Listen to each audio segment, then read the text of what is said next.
Fourth semester student, subject pharmacology, lecture 9.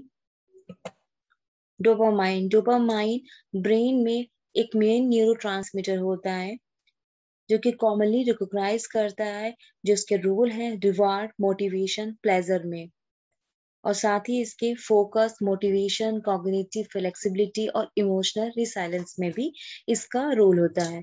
Dopamine कैटकोलामाइन family के जो member है उसी में से एक है। जो थ्री मेन सिग्नल मॉलिक्यूल्स होते हैं उसमें से एक नाम डोपामाइन का भी आता है।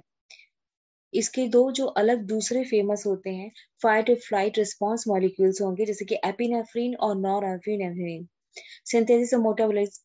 डोपामाइन सिंथेसाइज की स्टार्टिंग जो होती है, शुरुआत उसकी अमीनो एसिड फेनिलैलानाइन से होती है, जो कि प्रोसीड करती है सीक्वेंस में टायरोसिन के थ्रू डोपा, और फिर उसके बाद डोपामाइन में टायरोसिन हाइड्रोक्सिलेज जो होता है वो पाथवे में एक रेट लिमिटिंग एंजाइम होता है, और इसका दूसरा इंपॉर्टेंट एंजाइम जो होगा वो डोपा डीकार्बोक्सिलेज होगा, जो कि डीकार्बोक्सिलेज डोपा से कन्वर्ट होके फिर डोपामाइन बन जाता है।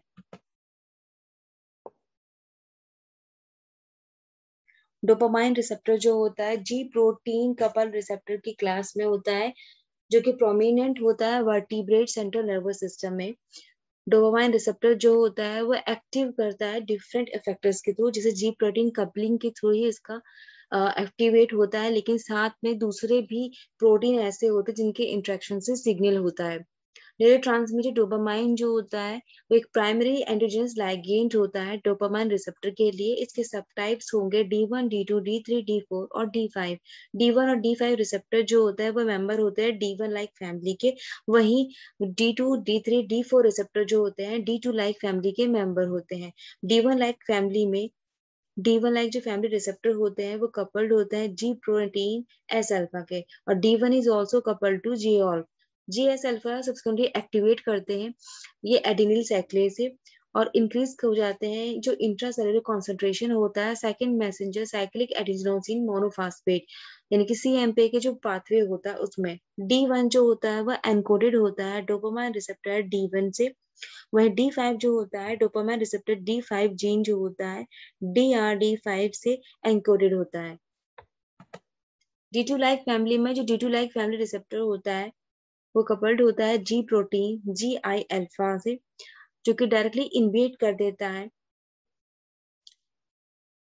जो एंजाइम होता है एडिनिल साइक्लेज के, उसके थ्रू इनिबिट होकर के फॉर्मेशन जो CMP पाथवे का होता है उसमें डायरेक्टली इनिबिट करता है। यही D2 जो होता है इनकोडेड होता है dopamine receptor D2 gene DRD2 से थ्रू। वहीं पे इसके दो फॉर्म होते हैं D2SH और एक D2LH। जो D2SH का मतलब होगा जो डोपामाइन होगा D2 शॉर्ट और D2 लॉन्ग। D2SH फॉर्म करता है प्री सिनेप्टिक सिचुएटेड होता है, जो कि इसमें मॉड्यूलेटरी फंक्शंस होते हैं, और ये इफेक्ट करता है सिंथेसिस, स्टोरेज को, रिलीज को, डोपामाइन की रिलीज को, जो कि साइंटिफिक लैब में होते हैं। और डोपामाइन जो LH होता है उसके जो फंक्शंस हो सकते हैं क्लासिकल पोस्ट साइनेप्टिक रिसेप्टर में, जैसे कि transmit information unless blocked by, information को मतलब ट्रांसमिट करने का जो भी ब्लॉक्ड हो रही होती है जब तक नहीं हो जाती है, या फिर क्या है सिंथेटिक पार्शियल एगोनिस्ट, या फिर इसको नाम दे सकते हैं हम D3 is encoded by the dopamine receptor D3 gene. Maximum expression जो होता है डोपामाइन D3 रिसेप्टर के वो नोटेड होते हैं आइलैंड ऑफ कैरेजिया से या फिर न्यूक्लियस एक्कम्बेंस से।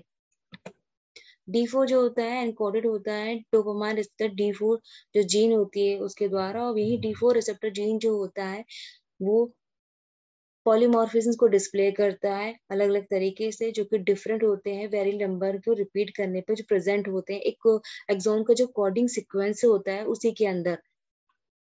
बहुत सारे एलिल्स होते हैं जो कि सर्टेन जो डिसऑर्डर्स होते हैं उनके साथ में दिखाई देते हैं, इंसिडेंट होते हैं। जनरल एनेस्थेटिक एक फार्माकोलॉजिकल एजेंट होते हैं, जब भी इन्हें बॉडी में एक्सटर्नली एडमिनिस्टर कराया जाता है तो जो लॉस ऑफ सेंसेशन की मॉडलिटीज होती है वो देखने को मिलती है, और यहाँ पे कॉन्शियसनेस किसी भी तरीके से रिवर्सिबल हो सकती है। कॉन्शियस रिवर्सिबल होने का मतलब है जब भी एनेस्थेटिक इंजेक्शन दिया जाएगा, जो कि एक प्रोसीजर होता है जिस टाइम पे कोई इंजरी हो जाए किसी को, ये सर्जिकल प्रोसेस करना हो वहां पे, तो ये कॉन्शियस से अनकॉन्शियसनेस के स्टेज में जाकर के फिर वापस कॉन्शियसनेस के स्टेज में आ जाती है, तो इसलिए इसको रिवर्सिबल लॉस ऑफ कॉन्शियसनेस का नाम दिया गया है। उसके साथ में ऐसा होता है इसके स्टेजेस में जनरल एनेस्थीसिया की 4 स्टेज होती हैं। फर्स्ट स्टेज जो होगी एनेस्थीसिया की, stages of analgesia and amnesia, ये कैरेक्टराइज होती है लॉस ऑफ सेंसेशन के साथ में, जिसमें फीलिंग होती है फ्लोटिंग नमनेस की और एनाल्जेसिया की। फ्लोटिंग नमनेस जो होती है, फीलिंग ऑफ फ्लोटिंग जो होगी वो एक तरह से वर्टिगो जैसी होगी, इसमें हल्का सा चक्कर आएगा और नमनेस सुनपन जैसा रहेगा। जितने भी रिफ्लेक्सेस होंगे वो प्रेजेंट होंगे इसमें, और ये यूज होती है डेंटल सर्जिकल में प्रोसेस में या फिर ऑब्स्टेट्रिकल प्रोसीजर में इसका यूज होता है। स्टेजेस डिलीरियम और एक्साइटमेंट। सर्जिकल एनेस्थीसिया का जो फर्स्ट पेन होता है, ये साइकोमोटर एक्साइटमेंट के थ्रू कैरेक्टराइज कर सकते हैं, हाइपर एक्टिविटी ऑफ रेस्पिरेटरी के थ्रू या फिर कार्डियोवैस्कुलर रिफ्लेक्सेस से। सर्जिकल प्रोसेस के लिए बिल्कुल भी सुटेबल नहीं होती है। इस स्टेज में सर्जिकल प्रोसेस जो होगा वो यूज नहीं करा जाता है। यानी third stage of surgical anaesthesia, इस स्टेज में जो पेशेंट होता है उसकी एक्साइटमेंट रुक जाती है, ब्रीदिंग जो होगी वो रेगुलराइज हो जाएगी, आई बॉल फिक्स हो जाती है, शैलो एब्डोमिनल ब्रीदिंग हो जाएगी, जितने भी रिफ्लेक्सेस होते हैं वो पूरी तरह से खत्म हो जाते हैं, मेजर ऑपरेशन के लिए सुटेबल होती है। Fourth stage of medullary paralysis,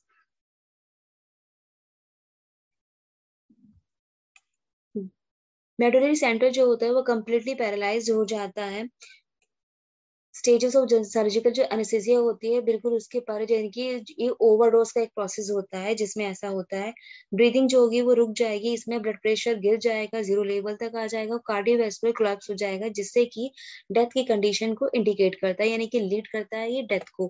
pharmacological action जो एनाल्जेसिया होता है, इसमें सैलिसाइलेट और उसके डेरिवेटिव होंगे जो कि रिलीफ देते हैं डल पेन में, जो कि जुड़े होते हैं जॉइंट मसल नर्व से, बॉडी एक से, हेडेक से, टूथ से।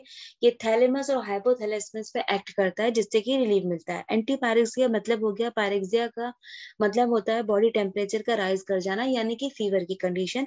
प्रोस्टाग्लैंडिन लेवल को रिड्यूस करता है, थर्मोस्टेट टू नॉर्मल को रिसेट कर देगा, प्रमोट करेगा हीट लॉस को, जिससे कि स्वेटिंग इंक्रीज हो जाएगी, और ये एंटी पायरेटिक एक्ट करेगी।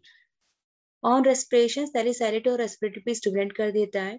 डायरेक्ट एक्शन जो होगा इसका मेडुलरी सेंटर पे होगा। इनडायरेक्ट एक्शन जो होगा इसका प्लाज्मा कार्बन डाइऑक्साइड कॉन्सेंट्रेशन के इंक्रीज के थ्रू होगा। जीआईटी पर इसका सैलिसाइलेट जो कि इंजेक्शन कॉज करती है डिस्पेप्सिया को, जिसको कहते हैं बदहजमी। डिस्पेप्सिया का मतलब होता है ब्लड स्ट्रीम में सैलिसाइलेट जो होता है रिड्यूस करता है प्लेटलेट एग्रीगेशन को।